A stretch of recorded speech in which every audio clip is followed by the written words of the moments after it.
j'ai le droit de dépasser. Merci Dan. De rien. Excellent, bon, on va enchaîner, parler de SEO encore aujourd'hui. Ça fait plaisir de voir qu'il y a autant de monde intéressé par le sujet. Tout au long de la journée, en plus, depuis ce matin, il y a plein de monde dans la salle. Donc, tout d'abord, merci Dan et Ineolab pour cette organisation. C'est vrai qu'on l'a fait l'an dernier et on sait que c'est quelque chose d'assez intense. Donc ça, c'est chouette. J'ai beaucoup aussi, merci à la CCI, ça c'est évident, tous les sponsors qui sont ici, Links Garden, Peps, Evali, Ineolab, donc le CIC aussi. Et donc, j'ai eu envie aujourd'hui de vous parler des 10 astuces SEO. Alors, pourquoi alors, qui marchent vraiment? J'ai rajouté vraiment entre parenthèses. C'est vrai qu'en SEO, on n'a pas la science infuse. Ça, c'est la première chose. Donc, en général, on reste quand même assez humble par rapport à ça. Et mon petit challenge que je me suis fixé, ça a été de vous parler de cas concrets 2025, donc que des cas clients 2025, que j'ai vécu, sur lesquels des fois je me suis un petit peu cassé les dents aussi. Des cas des fois un petit peu spéciaux, un peu techniques, et puis d'autres où je vais enfoncer quelques portes ouvertes parce que on se dit bon SEO ouais ça marche, et effectivement ça marche. Donc voilà, ça va. On va parler de contenu un petit peu, de netlinking, d'indexation. Ça c'est un gros sujet aussi, l'indexation. C'est super important. Et on a à peu près une bonne demi-heure devant nous. Donc je m'appelle Thomas de l'agence Hémisphère Web. Si on a le temps, je vous parlerai un petit peu de l'agence à la fin. Je vous l'ai dit, donc aujourd'hui, pourquoi parler SEO encore cette année? Ce que me disait Dan, c'était aussi, est-ce qu'on en parle en 2026? Est-ce que les astuces seront encore valables l'an prochain? J'espère, sauf cataclysme et autres. En général, j'aime bien avoir une approche quand même assez pragmatique. Donc voilà, on verra, mais je ne suis pas trop inquiet. Autant l'an dernier, quand on regardait LinkedIn, ça parlait à fond de SEO. Est-ce que le SEO est mort? Est-ce que ça disparaît? Nos métiers, de quelle manière ils vont évoluer? Et plus on avance dans le temps, et plus on se rend compte que finalement, par rapport à l'IA et autres, le SEO a sa place. Le SEO, c'est un vrai canal d'acquisition, c'est un vrai canal marketing, au même titre que ChatGPT maintenant, au même titre que LinkedIn, que Facebook ou autre. Voilà. Et je voulais commencer par cette petite slide, en fait, pour se dire, voilà, statistiquement, qu'est-ce que ça donne le SEO? C'est une étude SEMrush qui date d'août 2025, donc toute récente. Qu'est-ce qu'on voit là-dedans? C'est en nombre de visiteurs Google en France. En France, c'est presque 3 milliards de visites sur le mois d'août. ChatGPT, par exemple, c'était 150 millions seulement. Donc, il y a encore un gap énorme au niveau mondial. Quand il y a 98 milliards de visiteurs sur Google, sur le mois d'août, on en avait 5 milliards sur ChatGPT. Alors pourquoi je parle de ça? C'est parce qu'en fait, c'est la grosse question des clients, c'est la grosse question des responsables marketing, des DIRCOM et ainsi de suite. C'est est-ce que je rate quelque chose en étant sur ChatGPT? Est-ce que je dois transférer mon budget SEO en fait, mon budget SEO, est-ce que je dois le mettre sur d'autres canaux? Moi, j'aime bien en fait regarder des chiffres comme ça, où je me dis, en fait, Google, ils ont quand même beaucoup d'avance. Et on l'a vu en plus dans une conf super intéressante de ce matin. C'était la table ronde, en fait, avec une petite statistique où il était dit qu'on se rend compte, statistiquement, que les gens qui utilisent ChatGPT ne délaissent pas Google. En fait, c'est un canal de plus. Donc c'est tout l'enjeu pour nous, 2025, 2026, 2027, je ne prends pas trop de risques en disant ça, c'est comment intégrer ces différents canaux dans sa stratégie de communication. Et donc, ok, il y a Google, mais il y en a aussi plein d'autres. Donc voilà, c'était pour poser un petit peu le cadre par rapport à ça. Et là, en fait, j'avais envie un peu d'enfoncer une porte ouverte avec les titles, les fameux titles en SEO. Alors, un title, en fait, c'est le petit lien bleu qui apparaît. Donc, comment ça se code assez facilement, c'est dans l'entête de chaque page. On va mettre une description. Et donc, le title, c'est un poids énorme en SEO. Pourquoi j'ai décidé d'en parler? Parce que j'ai un client, j'en parle juste après, qui avait décidé de faire sauter des mots-clés de son title. Et du coup, on a pu s'amuser à voir ce que ça donnait. Et c'est assez impressionnant. Donc, le point SEO du title, il est fort. Le conseil que j'ai par rapport à ça, c'est mettez vos mots-clés dans le title. Le raisonnement, même s'il est un petit peu old school, c'est mettez votre requête dans le title, chaque page doit être unique. Si on fait ça, déjà on ne prend pas trop de risques et ça fonctionne. Ça, c'est la première des choses. Si vous voulez aussi faire un truc qui fonctionne, c'est le cas d'une agence immobilière qui a voulu se faire déréférencer quelque part. Ils font une refonte de site et ils se disent on veut faire simple. Alors, l'agence, on va dire l'agence Bidulimo, ils réduisent leur title à Bidulimo, tout simplement, en se disant voilà pour ma homepage, je fais simple, je mets juste mon nom dans le title. En plus, ils ont été, je pense, un petit peu mal conseillés, mais en tout cas, qu'est-ce qu'on voit, c'est que la ville est manquante. On pourrait même rajouter aussi agence, parce que agence IMO, c'est une requête qui est tapée dans Google, est manquante par rapport à ça. Alors comment est-ce qu'on s'est rendu compte? C'est parce qu'en fait, ils sont passés du top 5 sur la ville où ils sont, Saint-Louis dans le 68, pour ne citer personne, et ils sont passés au top 50 de Google. Ça a été la seule modification qui a été faite sur la page d'accueil, en fait. On rétablit le title, retour dans le top 10. Dans le détail, ils font sauter le title. La semaine suivante, ils passent 54e dans Google, alors qu'ils étaient 5e. On rétablit le title. Donc ça, c'est les petits screens en fait, de la Search Console.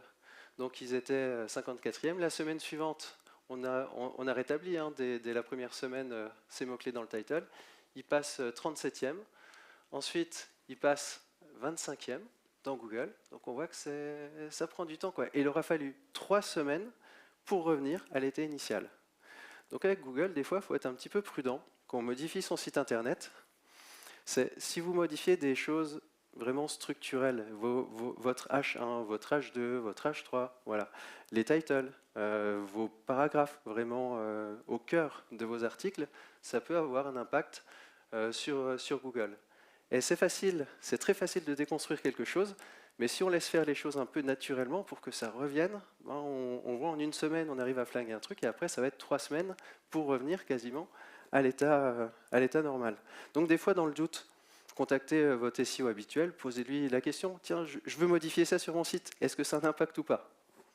Je pense que ça, c'est une bonne astuce aussi. Donc voilà, c'est ce que je vous ai dit. Ici, ça aura pris 3 semaines. Pour continuer avec les titles, mais surtout faire une petite transition, parce que c'est assez fréquent en ce moment, ben voilà, on se dit, on va refondre notre site internet.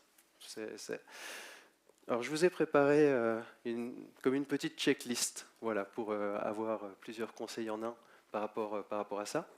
Donc un client, pareil, il nous contacte, enfin c'était plutôt un prospect qui nous contacte suite à une refonte de site. De toute façon, un site, ça bouge tout le temps, hein, ça c'est normal, c'est vivant. Donc, il a perdu beaucoup de trafic. Alors déjà, on fait un screaming frog, c'est-à-dire on utilise un petit logiciel, ça envoie des robots qui extraient les métadonnées du site. On voit que tous les titles, ils ont été dupliqués. Bon, ça explique déjà une première chose, pourquoi il s'est cassé la gueule. Mais les métadonnées, pareil. Et donc, je me suis dit par rapport à ce cas-là, qu'est-ce qu'il faudrait faire si on veut avoir une approche plutôt pragmatique dans une refonte de site. Et donc, je vous ai listé quelques points par rapport à ça. Déjà, le premier, ça va être d'exporter ces URL. Faites une sauvegarde de l'ancien site, exportez les métadonnées. Je vous ai mis entre parenthèses Screaming Frog, c'est un logiciel que vous pouvez avoir installé gratuitement sur votre, qui va vous permettre de crawler le site et d'exporter, même au format Excel après, les titles, métadescriptions, toutes les URL et ainsi de suite.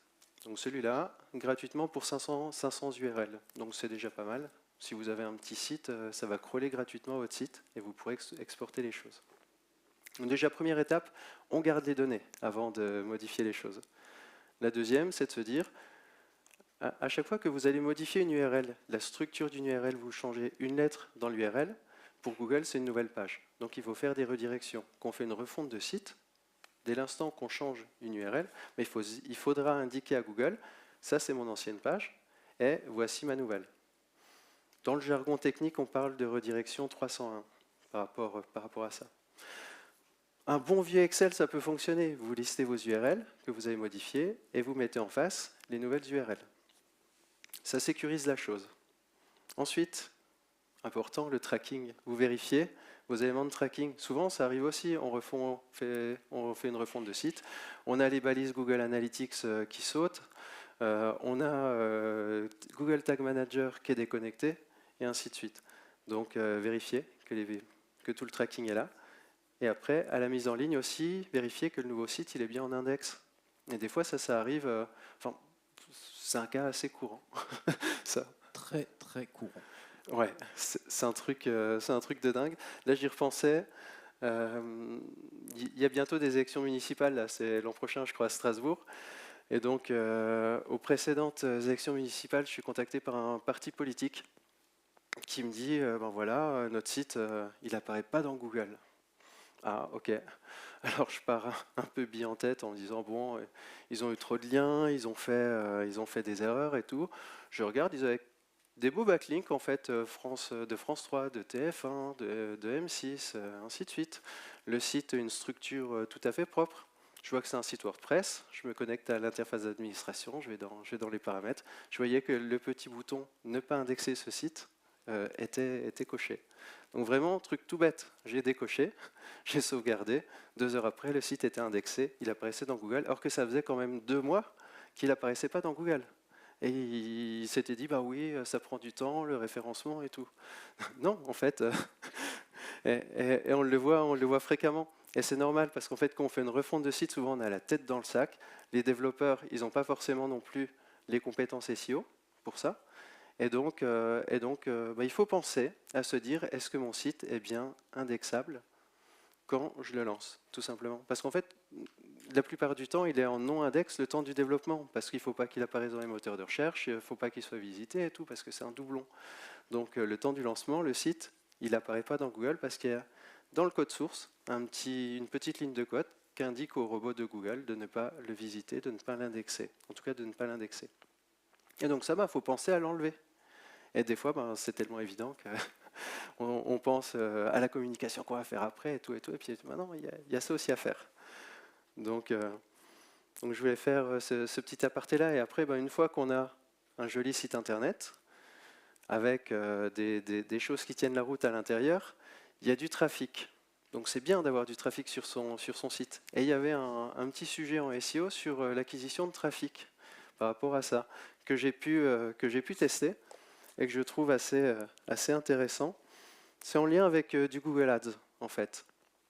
C'est se dire, si j'ai un afflux de trafic sur mon site, donc si mon site a plus de visiteurs, est-ce que je vais progresser en SEO, sans rien changer? Et j'ai un cas assez parlant de ça, où je vous laisse deviner quand est-ce qu'on a commencé le Google Ads, et quand est-ce on a arrêté le Google Ads sur la page en question. C'est flagrant. Alors que la courbe, c'est juste du SEO, c'est pas du Ads.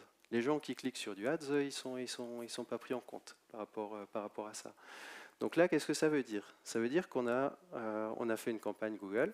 Google a vu qu'il y avait plus de visiteurs sur le site. Donc mécaniquement, il a fait remonter le site internet sur le mot-clé dans la SERP de manière naturelle. Et donc le mot-clé, qui était assez loin, il a remonté dans Google de manière naturelle. Et il était un peu sous perfusion le temps du Google Ads avec des visiteurs qui allaient sur le site et qui allaient sur la page. Mais quand on a arrêté le Ads, quand on a retiré la perfusion, c'est redescendu. Donc ça, c'est un enseignement qui est extrêmement intéressant. Parce que ça veut dire une chose. Ça veut dire que déjà, quand on gagne du trafic, ça peut être un signal positif pour Google. Google, il va se dire, ok, ce site-là, il y a une actualité qui est chaude autour parce qu'il y a plus de monde. Donc s'il y a de l'actualité, il peut être pertinent. S'il est pertinent, je le remonte, je teste. Par contre, si ça redescend après, ça veut dire que la page, elle ne tient pas la route. Ça veut dire qu'elle est bancale. Donc ça, l'enseignement à tirer par exemple avec ce type de page, ça veut dire que ça ne répond pas aux attentes de Google en termes de contenu, en termes de qualité. Donc si vous avez, suite à des actions marketing et autres, une page qui progresse et après ça reste, ça veut dire que le contenu, il est bon. Ça veut dire que la page, elle est bonne. Par contre, si ça redescend mécaniquement, ça veut dire que là, votre page, c'est pas la peine. Ça tient. Donc, vous pouvez la retravailler sans hésiter, revoir le contenu, changer les titres, les sous-titres et ainsi de suite. Et ça, c'est un cas qui reste quand même relativement rare, mais bon, que j'ai pu voir cette année. Donc, c'est pour ça que je voulais le partager avec vous. toujours sur l'acquisition de trafic. Chaque année, je donne des cours à la fac, grâce à Dan en plus, petit clin d'œil, j'ai récupéré ses élèves après le Covid. Et donc du coup, ben, j'ai un site test sur lequel les jeunes se font la main. Je leur fais rédiger des articles, je leur ouvre les clés du WordPress, et venez, on va faire un peu de SEO dessus. Ça, c'est toujours rigolo. Donc les gros pics de trafic qu'on voit ici, ben, c'est le mois de septembre à la rentrée. Sur ben, l'an dernier, c'était 3 cours. Là, cette année, il y en a eu 2 avec ça.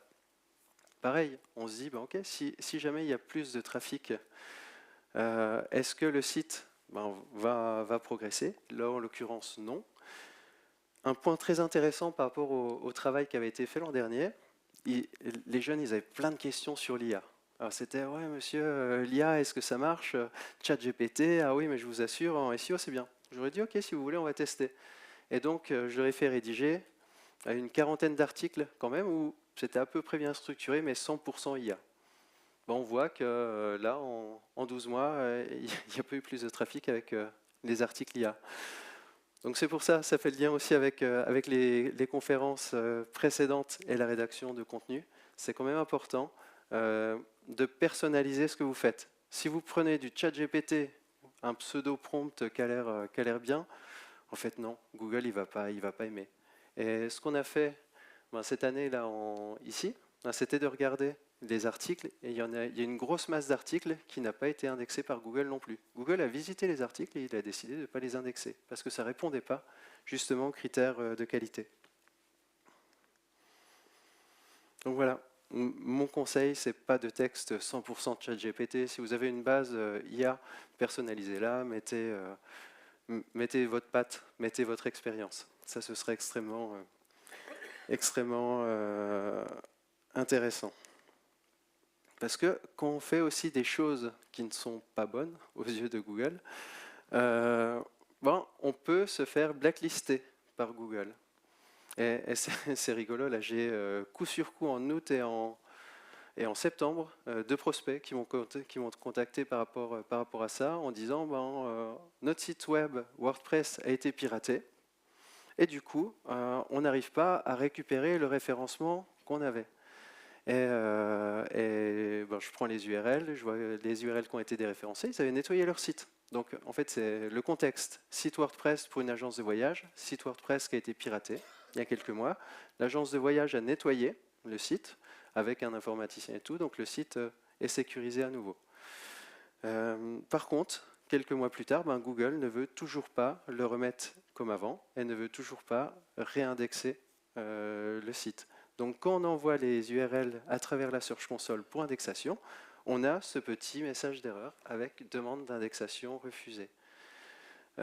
Donc mon conseil, parce que je parle d'astuces et autres, ben en fait là le conseil c'est si vous avez des sites, là c'est un conseil technique, c'est gardez-le à jour, gardez-le sécurisé. Parce que ça peut être extrêmement problématique. Une fois que Google vous a blacklisté, ça peut être très compliqué d'en sortir. Et là ce qui est encore plus difficile, c'est que dans la Search Console, il n'y a pas de pénalité en fait. Ça m'est arrivé des fois d'avoir des sites WordPress qui sont pénalisés. Il y a un message en rouge qui est dans la Search Console en disant le site a été piraté, voilà. Donc là, c'est clair qu'il est retiré de Google. Et après, bon, on pouvait échanger à travers la Search Console avec les gens de chez Google pour dire c'est bon, j'ai nettoyé le site, vous pouvez vérifier. Et du coup, le site se réindexait. Mais là, en fait, il n'y a plus ce type de communication. Donc clairement, des fois, il vaut mieux prévenir que guérir. Et veiller à la bonne santé de son site. Ça peut être pareil en netlinking aussi. Le netlinking, c'est une technique qui est extrêmement forte. Il y a Guillaume qui en a très très bien parlé, et c'est quelque chose aussi qu'il faut très très bien faire. Si on y va comme un bourrin, qu'on se retrouve avec une pénalité Google, après on va sacrément ramer, ou des fois le domaine peut être carrément flingué aussi par rapport à ça. Donc voilà un petit SEO sain. Alors ça c'est mon côté white hat en fait par rapport à ça. Un peu de contenu, après du netlinking qui tient la route, ce sera très bien. Et ça me permet de faire la jonction justement avec l'astuce suivante, où c'est un paysagiste en fait qui qu'avait contacté des potes à lui, qui avaient un réseau de sites, un PBN, ça s'appelle. Et donc, ce réseau de sites, le paysagiste en fait se lançait dans les services à la personne. Et il me dit, bah, écoutez, en fait moi c'est bon, j'ai fait du netlinking. Et mes amis, ils ont des super sites, c'est Happy Senior, c'est Le Senior des années, Au Senior, JeuneSenior.net, Résidence Senior et ainsi de suite. Donc des sites qui semblent super pertinents. Et chacun de ces sites externes envoyait un lien au site du paysagiste qui faisait des services à la personne. Donc c'est une démarche qui est plutôt cohérente. Par contre, ces amis qui faisaient du netlinking, ils n'étaient pas allés au bout de la chose. Et quand on regarde, en fait, là, c'est les petits Google en rouge, ça veut simplement dire que les pages n'étaient pas indexées. Donc se dire, en fait, il avait peut-être des super backlinks. En plus, c'est des sites qui ont du TrustFlow, qui ont des indicateurs de confiance, qui sont tout à fait corrects. Mais si Google n'indexe pas les pages distantes, vous ne pourrez pas bénéficier de la force des liens, vous ne pourrez pas bénéficier des liens. Donc quand vous faites du netlinking, que vous obtenez des liens de quelqu'un d'autre, assurez-vous que ces pages-là seront bien indexées. Pas votre page en fait, c'est la page des autres. Et donc, bah voilà, en fait, ça c'est quelque chose que Linksgarden, par exemple, suit très très bien. Et si jamais il y a un truc qui n'est pas indexé, on leur envoie un petit message et dans les 10 minutes, c'est fait quoi. Mais des fois, en fait, qu'on recherche des liens et on contacte des fournisseurs, des partenaires. Coucou, tu veux pas mettre un lien vers mon site? Ok, il crée une page et tout, mais sa page, elle ne s'indexe pas. On ne bénéficie pas encore de l'impact SEO de ça. Donc pour moi, en fait, une bonne stratégie de netlinking, elle est clôturée. Alors même si c'est jamais clôturé, parce qu'en plus, après, un lien s'avie et ainsi de suite. Mais en tout cas, vraiment, une étape clé, ça va être l'indexation du backlink. Ça, c'est quelque chose vraiment à prendre en compte. Si ce n'est pas indexé dans Google, il n'y aura pas d'impact SEO.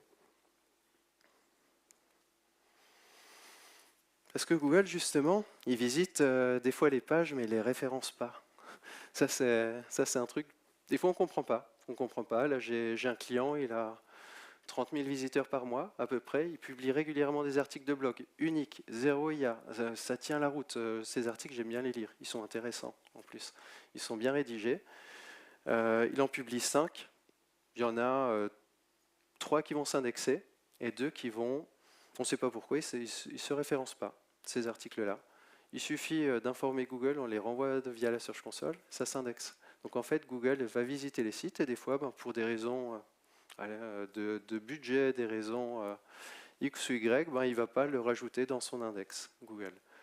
Donc ce qu'il faut aussi avoir à votre niveau, c'est quand vous publiez des nouvelles pages de votre site internet, regardez si les pages elles s'indexent. Et moi j'aime bien en fait laisser d'abord une indexation naturelle, parce qu'en fait ça va être un indicateur de est-ce que Google il aime bien mes pages ou pas. Si vous publiez une page, une nouvelle page, un nouvel article de blog sur votre site, et que vous voyez qu'au bout de 1 jour, 2 jours, 3 jours, la page elle est référencée dans Google, c'est bon. C'est-à-dire que Google il a visité votre site, il a apprécié la page, il l'a référencée. Si au bout d'une semaine, Google n'a pas référencé votre page, si au bout de 2 semaines, Google n'a pas référencé votre page, c'est que soit Google a besoin d'être un peu poussé par rapport à ça, ou alors c'est que le contenu de la page ne convient pas. Et donc un des éléments, ce sera la Search Console, c'est un outil gratuit de Google qui vous aidera à avoir les réponses par rapport à ça. Et donc ça, c'était toujours un paysagiste, mais là du côté de Belfort. Voilà, là je suis un peu sorti de l'Alsace pour cet exemple-là, où c'est un ancien informaticien qui a créé des pages à la volée. C'est-à-dire qu'il avait une base de texte, et en fait il a créé 50 pages, quasiment similaires, sauf qu'il a changé le nom de la ville et le nombre de personnes qu'il y avait dans le village, et les choses comme ça. En fait c'était des techniques SEO qui fonctionnaient. Ouais, je suis sûr, il y a encore 1 an et demi, 2 ans, ça marchait encore à peu près. Puis là, depuis les updates Google, si vous prenez du contenu, vous changez juste quelques éléments dans la page, il y a moins de chances en fait que ça se référence. Donc vraiment, cherchez à bien personnaliser les différentes pages, c'est toujours, ça en vaut la peine, vraiment. Alors la petite méthode par rapport à ça, vous avez Google qui visite vos pages, qui ne les référence pas ou même qui ne visite pas vos pages. Déjà, la première des choses, vous avez la Search Console. Vous pouvez envoyer les pages à travers la Search Console de Google. Ça, vous avez là au-dessus, en fait, le petit lien pour faire ça. Ensuite, si Google n'a pas référencé votre page, ça veut dire que le contenu, il n'est peut-être pas top, il est peut-être pas assez personnel, pas assez personnalisé, il manque peut-être des aspects. Donc après, vous pouvez vous faire aider par l'IA pour avoir des éléments en plus par rapport à votre contenu, voir ce qui pourrait manquer. En tout cas, n'ayez pas peur souvent de retravailler un petit peu ce contenu-là. Google l'a visité, vous a pas indexé, ben, vous reprenez les choses. Le maillage interne, ça c'est important. Donc c'est-à-dire qu'il faut que la nouvelle page, elle reçoive aussi en interne des liens. Alors souvent, ça va être par la page d'accueil du blog, mais ça, c'est pas super. Donc retournez sur des anciens articles qui parlent du même sujet, et sur le mot-clé de la nouvelle page, vous envoyez une encre, en fait. Vous faites du lien en interne. C'est quelque chose d'extrêmement puissant. On pourrait faire juste une conférence sur le sujet, tellement ça peut être complexe et tellement il peut y avoir aussi un retour sur investissement. Donc là, on va parler plutôt d'autorité interne pour les différentes pages. Après, il y a aussi les liens externes qui peuvent vraiment pousser la page, qui peuvent dire à Google, coucou, ma page, en fait, celle-là, elle est meilleure que les autres. Pourquoi? Parce que les autres, ils mettent du lien vers ma page. C'est qu'elle est pertinente. Donc voilà un peu cette petite chose-là. Après, je pourrais aussi parler du sitemap. Il y a pas mal d'éléments autour, de passer par des indexeurs aussi pour tout ça. Mais déjà, si on fait ça, on a une approche SEO qui va être relativement rationnelle.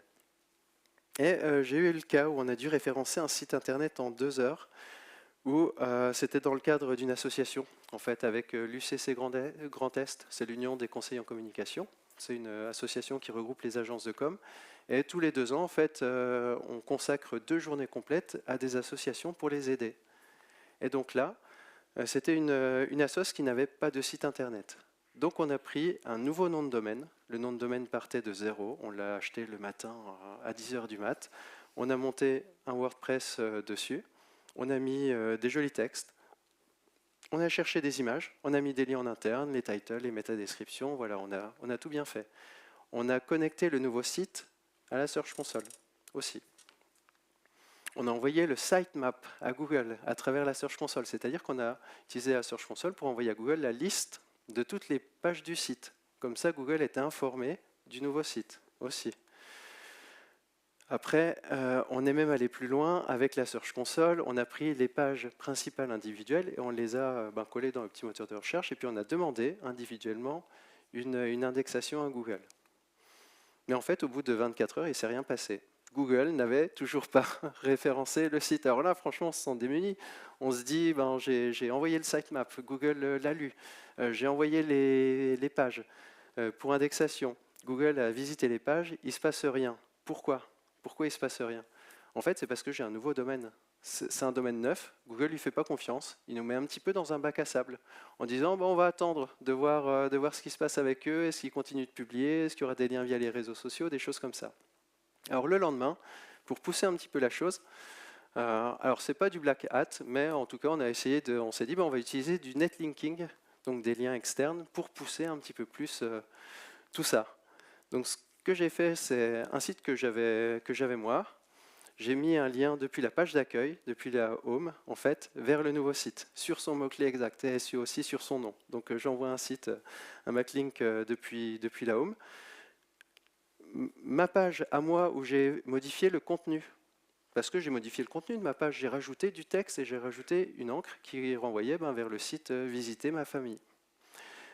J'ai demandé à Google de la revisiter à nouveau pour indexation, parce qu'en fait, Google, il ne va pas visiter ma page tous les jours. Donc je modifie ma page, peut-être que Google, il va le voir dans 1 jour, 2 jours, 3 jours, 1 semaine. Donc ce que j'ai fait, c'est cette page-là, j'ai redemandé l'indexation à Google. Le résultat, c'est qu'en 2 heures, en fait, Google avait référencé la page. En fait, c'était une page qui manquait d'autorité, de crédibilité.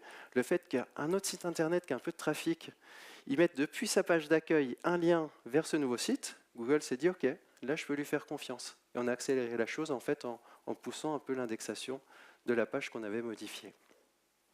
Donc là, en fait, c'est rigolo et on voit qu'on parle quand même beaucoup d'indexation. En fait, l'enjeu, parce qu'il y a tellement de spam avec les IA, il y a tellement de pages sur le web que Google, il ne peut pas tout visiter. Donc il faut pouvoir dire à Google, coucou, je suis là, j'ai modifié mes pages, il faut venir chez moi. Et ça, on le fait beaucoup. Si on le fait de manière simple via la Search Console, en plus c'est gratuit, donc ça vaut le coup. deux éléments aussi importants, et là franchement je ne pensais pas que ça performerait aussi fort. C'est pour un cas client qui est dans le e-commerce, en fait dans le sport e-commerce, un des leaders en France dans son domaine. Et ils nous ont contacté, cette boîte, parce que la visibilité elle stagnait un petit peu. Ils nous disent, ben voilà, il y a un an, on a battu des records en termes de SEO, et puis ben, depuis 6 mois, on ne progresse plus. On est vraiment sur un truc stable. Alors j'ai regardé en fait qu'est-ce qu'on pouvait faire. Ils avaient plein de backlinks, plein de liens naturellement. En fait, ils ont une grosse autorité.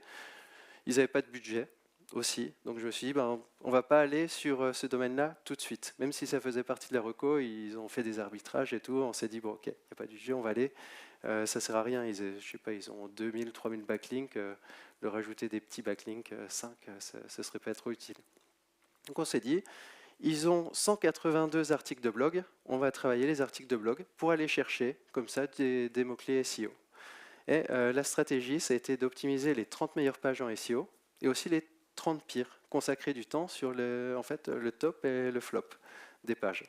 Par rapport à ça, supprimer, réécrire, en fait, il y a eu un gros travail au début. Moi, je m'étais dit, voilà, les 30 pires, on verra que dans la Search Console, il n'y a pas d'intérêt, je les supprime toutes et voilà.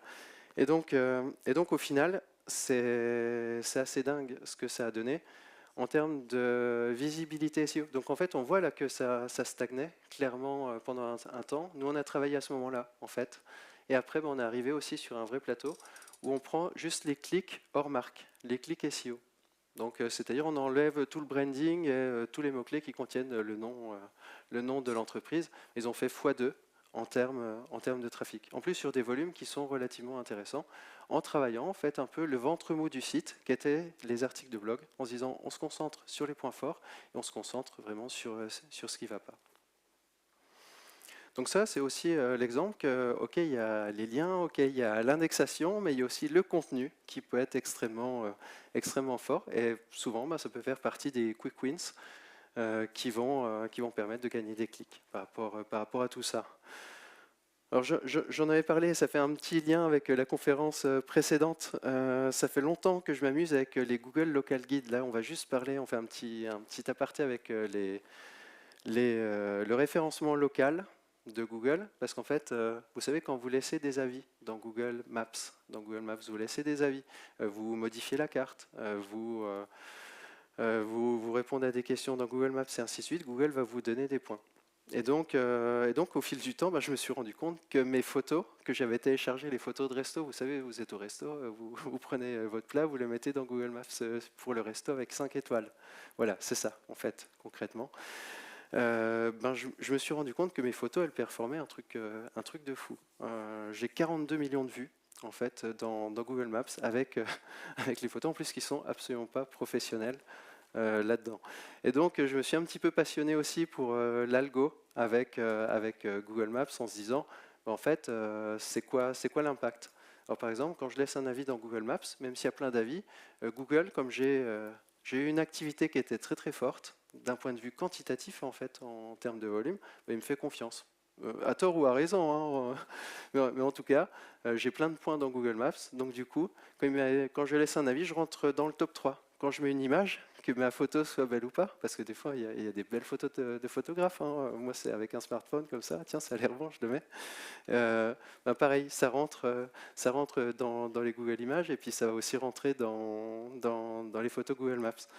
Et donc, comme j'avais mis ça dans le petit brief de la conférence en disant qu'il y aurait un compte avec 40 millions de vues qui serait partagé dans Google Maps, c'était de vous partager un petit peu cette technique, parce qu'en fait, c'est quoi l'utilité?